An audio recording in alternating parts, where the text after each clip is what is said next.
তোমার সমস্যাটা কি নেয়া? তুমি সারাটা দিন কিচ্ছু খাও নাই, নিজেকে একেবারে শেষ করে ফেলাইবা তুমি? তুমি কোন অধিকারে আমার উপরে তো দরদ দেখো আকাশ? হ্যাঁ, কিসের এত চিন্তা তোমার? আমি তোমারে ভালোবাসি না, তোমারে ভালোবাসি দেখেই চিন্তা করি।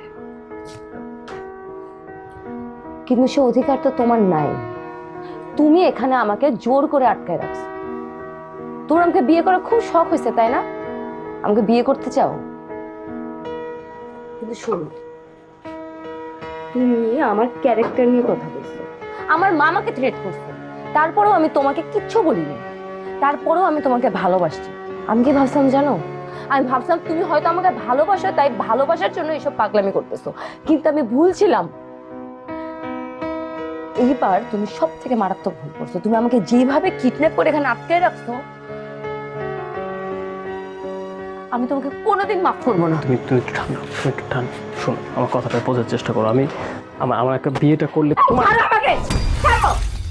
আমি মরে যাবো, আমি সুইসাইড করবো, আমি গলা কাটবো, তারপরে আমি তোমার মতো ছেলেকে কোনোদিন বিয়ে করবো না, জীবনেও না। তুমি কি ভাবছো তুমি আমাকে আটকে রেখে বিয়ে করতে পারবা? জীবনে আমি তোকে বিয়ে করবো না। না, ছাড়ো। এগুলি পরে পরে পরে যাও, যাও এখান থেকে, যাও, যাও, যাও।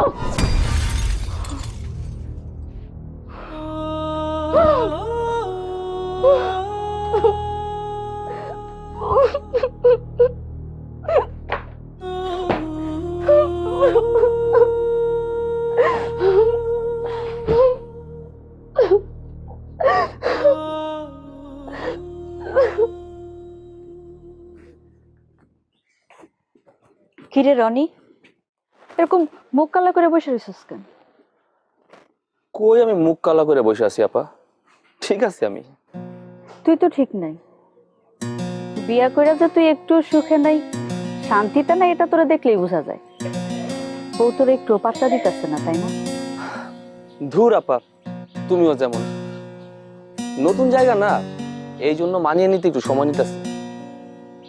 আর তাছাড়া ওর শরীরটাও ভালো না। সব সময় দেখো না কেমন চুপচাপ থাকে, প্রচন্ড মাথা ধরা থাকে, সবার সাথে মেজাজ দেখায়। অবশ্য এই জন্য আমাকে সরি বলছে। মাথা ব্যথা অন্য কারণে। আমার মনে হয় তোর বউয়ের অন্য জায়গায় রিলেশন আছে। আমার কথা বিশ্বাস না হলে তুই একবার তোর বউয়ের মোবাইলটা চেক কর।